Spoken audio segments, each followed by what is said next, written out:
we had some, opening the roads, few rallies and struggling with that, and then puncture there. I know that when we have a clean weekend, we can do it like before, and that was the aim to do it here. Fortunately, yeah. Like we always say, rally isn't over until it's over, and we realized that very early this morning.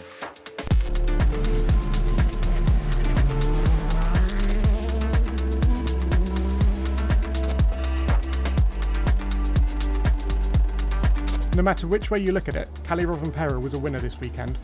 His title defence had been something of a slow burner, with no victories and 3 fourth-place finishes in the last 3 rallies. But the Toyota driver sent a massive statement to his rivals in Portugal. Winning his first rally in 7 months, the reigning WRC champion stormed to victory, winning 10 of the 19 stages. He did most of the hard work on Saturday, extending his lead by over 40 seconds, proving he's very much back in command. And on the form he showed last weekend, he's still very much the one to beat.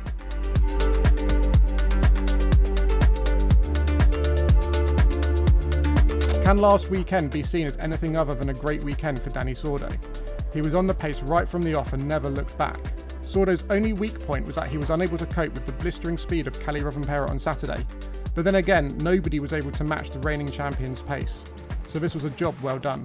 Considering he's on a part-time programme, not getting the same seat time as others, it has to be acknowledged that Sordo doesn't face an easy task to finish in the top 3 when he does compete, even if he does benefit from a good road position on the opening day. Questions have been swirling recently about his long-term prospects at Hyundai, but this performance has just proven that he still has what it takes in the right conditions.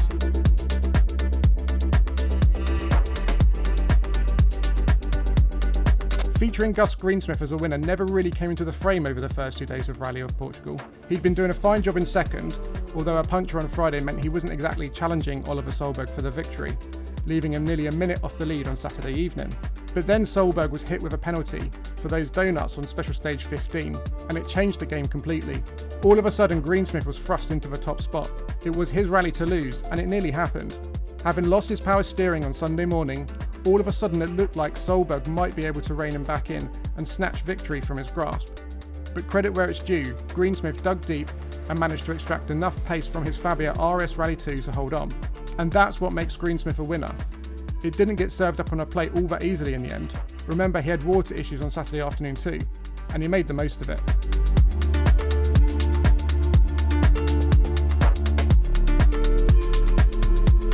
After the high of Croatia Rally of Portugal quickly became one to forget for Elfyn Evans. All morning on Friday he was complaining about a lack of confidence in his GR Yaris Rally 1. It just wasn't working in the way he wanted it to. Running first on the road was always going to hamper Evans, but by special stage 6 he was already over 40 seconds off the lead, and then on the following test he went off the road. Disappearing a long way into the trees, the Yaris was wrecked, so much so that Evans was unable to restart the rally. All of a sudden his position at the top of the championship is gone, and it's definitely an opportunity missed. He can't afford to make mistakes if he's going to truly fight for the title, and this was a major setback.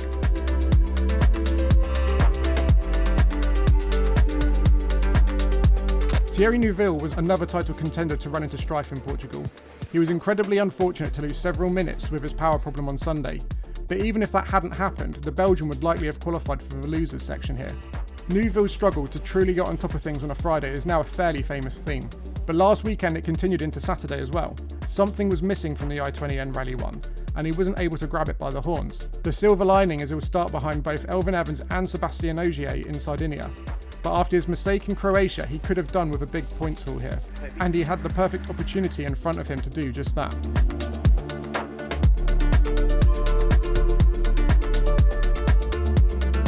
It was all going so well for Oliver Solberg.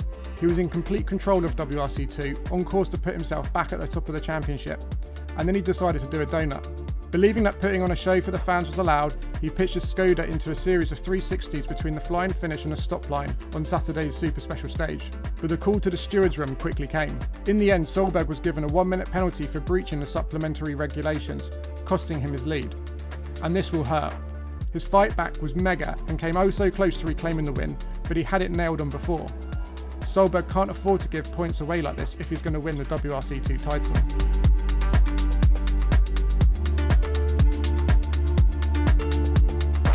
Gunning for a maiden World Rally Championship podium finish, Pierre-Louis Loubet set himself up for a fall somewhat in Portugal.